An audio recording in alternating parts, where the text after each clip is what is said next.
자, 반갑습니다. 배종찬 교수의 맛있는 좋은 이야기 배종찬입니다. 자, 여러분 반갑습니다. 부동산 태풍의 핵 30대 청약 포기자. 애야, 돈 모아서는 집 못 산다. 일단 집부터 사라. 30대가 집 사는 이유를 분석을 하다 보면요. 돈이 보이죠. 오늘은 30대 분들이 왜 집을 사는지, 그리고 그 속에 숨어 있는 뭔가에 대해서 한번 이야기를 나눠보도록 하죠. 2019년 서울 아파트 매매 거래를 놓고 보면요. 총 7만 1,734건이 거래가 되었는데요. 이 중에서 1위가 30대가 가장 많이 샀대요. 1위가 30대로 2만 691건이고요. 2위가 40대인데요. 2만 562건. 그리고 3위가 50대고 13,911건 이렇게 거래가 됐다는 거죠. 여기서 우리가 중요한 사실 한 가지 알게 되는데요. 1위가 30대라는 거죠. 2만 691건으로 전체 28.8%를 차지를 하고 있다는 거죠. 우리가 이 전통적으로 아파트를 매수하시는 분들, 이 아파트를 사고 팔 때 우리가 느끼지 않습니까? 주로 나이로 본다면 40대, 50대 분들이 뭐 내 집 마련을 한다, 기타 등등 해가지고 좀 연세 좀 있으신 분들이 아파트를 취득하는 거 아니겠습니까? 특히 서울에 있는 아파트니까요. 그래서 작년 2019년 서울 지역 아파트 매수 나이대로 놓고 볼 때도 당연히 뭐 40대, 50대 분들이 뭐 1위 아니면 2위를 차지하니까 이렇게 생각을 할 수 있는데 의외로 30대 분들이 가장 많이 아파트를 취득했다는 거예요.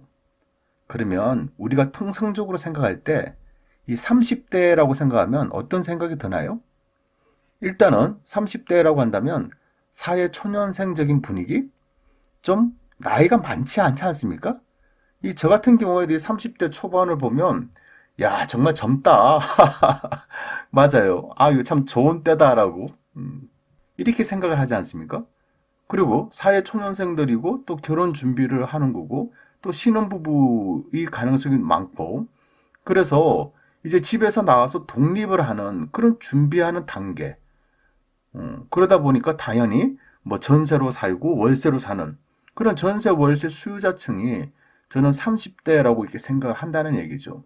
그리고 아파트를 내가 청약받기 위해서 청약통장을 가입한 그런 세대가 통상적인 30대라는 거예요. 즉, 내 집 마련을 지금 당장 하기에는 모아둔 돈이 좀 부족할 수가 있고, 이제 사회생활을 하는 거니까 부동산에 대한 지식과 지혜가 좀 많이 부족한 세대.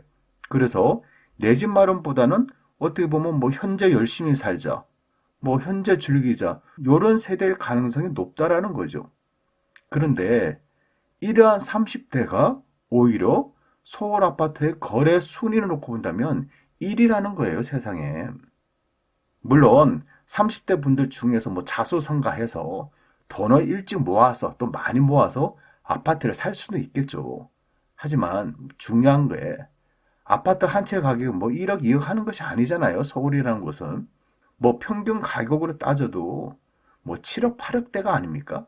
물론 또 전세를 끼고 산다고 하더라도 기본적으로 매덕은 있어야 되는 거잖아요. 그러면 30대가 어떻게 매력이란 돈이 일순간에 생길 수 있냐는 거죠. 물론 또 그래요. 뭐 소형 아파트나 도시형 생활주택을 또 샀지 않았나 라고 생각할 수도 있겠지만은 소형 아파트나 도시형 생활주택 같은 경우에는요, 오히려 40대, 50대, 60대 분들이 월세를 받은 목적으로, 즉, 노후 대책을 하겠다는 목적에서 소형 아파트나 뭐 이렇게 작은 아파트를 사지 않습니까?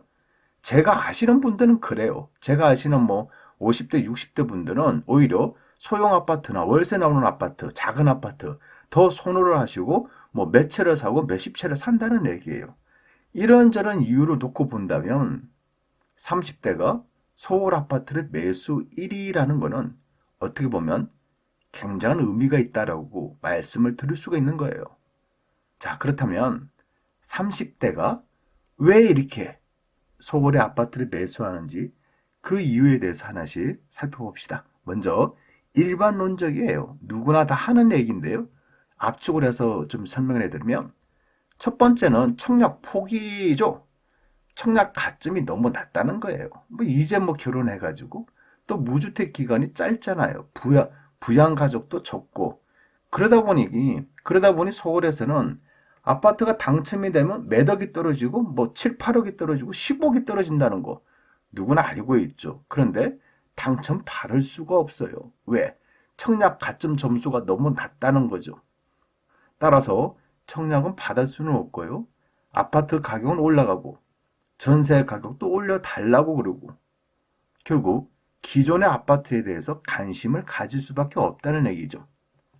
두 번째로 본다면 서울에 거주를 해요. 그리고 맞벌이를 한다는 얘기죠.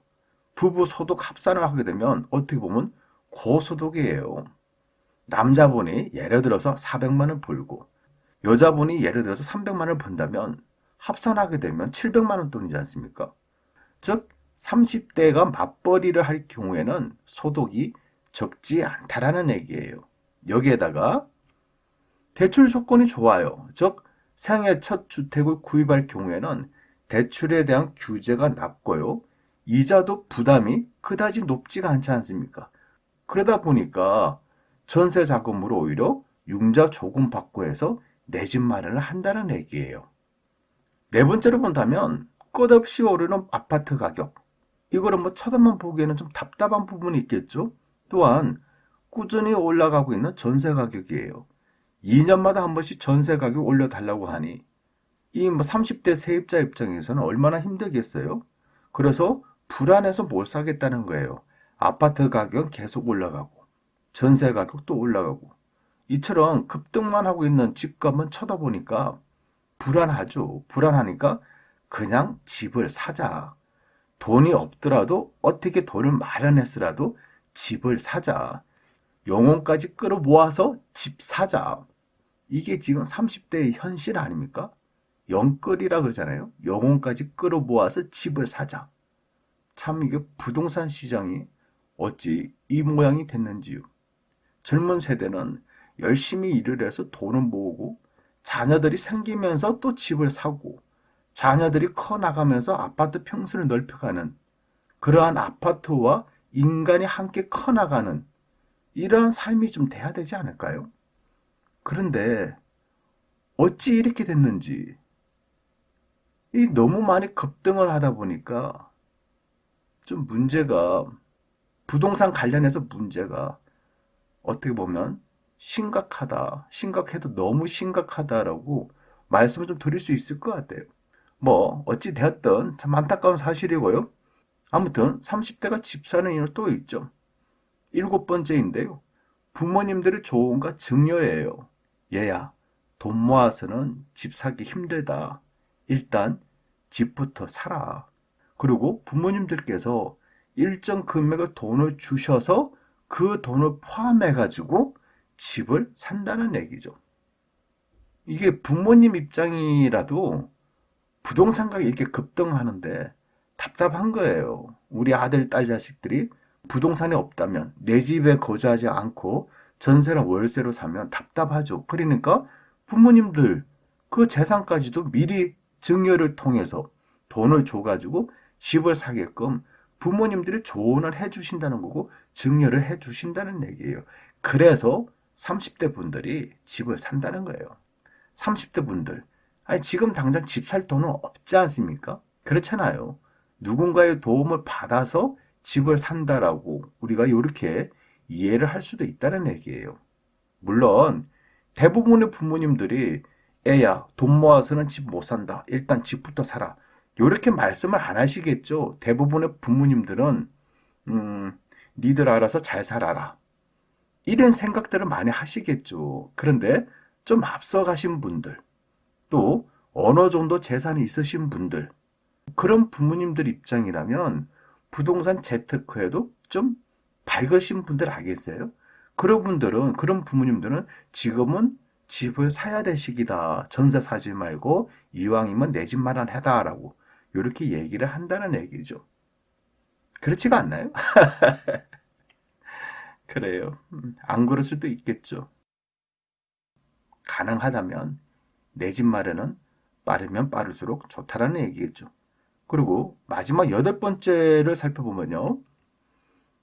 전 국민이 부동산 선수화가 됐다는 얘기예요. 이제 다 선수야. 다 선수 같아요, 이제. 과거에는요, 부동산에 대해서 투자를 한다고 하면 다들 투기꾼으로 봤어요. 불로소득을 득한 자들, 나쁜 사람들, 건전하게 돈을 벌지 아니한 사람들, 이런 식으로 좀 나쁜 이미지를 심어줬다는 얘기예요.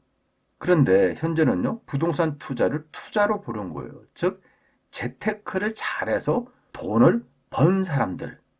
이렇게 생각하는 거예요. 발 빠르게 잘 움직이는 사람들, 이제의 밝은 사람들, 부동산 재테크 투자를 잘하는 사람들, 이렇게 생각을 하는 거예요. 그리고 부러워한다는 거죠. 그러니까 30대 또한 마찬가지죠. 본인들이 부동산 공부를 한다는 얘기예요. 부동산에 관심이 많다는 얘기고 부동산을 통해서 돈을 벌어야겠다는 목적의식이 있다는 얘기예요. 어떻게 보면 전 국민들이 뭐 40대, 50대, 60대, 70대 분들이야 돈이 생기면 땅에 묻어라. 돈이 생기면 아파트를 사라. 돈이 생기면 부동산을 투자를 해라. 라고 이렇게 다 아시지 않습니까? 그런데 이제는 20대, 30대들까지도 이러한 생각에 물들어 있다는 얘기예요. 그리고 이러한 사람들이, 이러한 30대들이 본인들이 아파트를 사서 아파트 카페나 밴드나 블로그나 뭐 부동산 자유 게시판, SNS, 입소문 마케팅 등등 본인들이 거주하는, 본인들이 가지고 있는 아파트에 대해서 뭐 한다? 홍보를 한다는 거예요. 이제는 아파트 시세를 올리기 위해서 뭐 별도의 홍보가 필요 없다니까요. 그 아파트에 거주하시는 분들이 각자가 본인들의 아파트, 거주하는 아파트가 좋은 아파트라고 홍보를 한다는 얘기예요. 그렇지가 않나요? 그러면 이거 부동산 가격 어떻게 될까요? 따라서 부동산 가격이 상승을 했다는 거죠. 여기에 30대들은 더 내 집 마련하기 위해 노력을 할 거 아닙니까? 그런데 말입니다. 만약 내 집 마련을 하였는데 부동산 가격이 이처럼 많이 올라간다면 이럴 경우에 이러한 30대 분들은 부동산에 대해서 어떻게 생각을 할까요? 야, 이거 아파트 하나 사두니까 정말 가격이 올라가네. 야, 뭐니 해도 부동산이 최고네. 라고 생각을 한다는 얘기죠. 이럴 가능성이 굉장히 많을 거 아닙니까? 그러다 보니까 부동산 가격이 급등을 하는 거고요. 즉, 30대가 부동산의 태풍의 눈, 태풍의 핵이 될 수도 있다는 겁니다. 따라서 국가가 부동산 정책을 잘 펴야 된다는 얘기예요. 이러한 투자 심리를 억제하는 그러한 강력한 부동산 정책을 필 때 이러한 심리들이 좀 줄어나가지 않겠어요? 그만큼 국가의 부동산 정책이 중요하다라고 이렇게 말씀을 드릴 수 있을 것 같아요. 이상까지 배동찬 교수의 맛있는 도움 이야기였습니다. 감사합니다.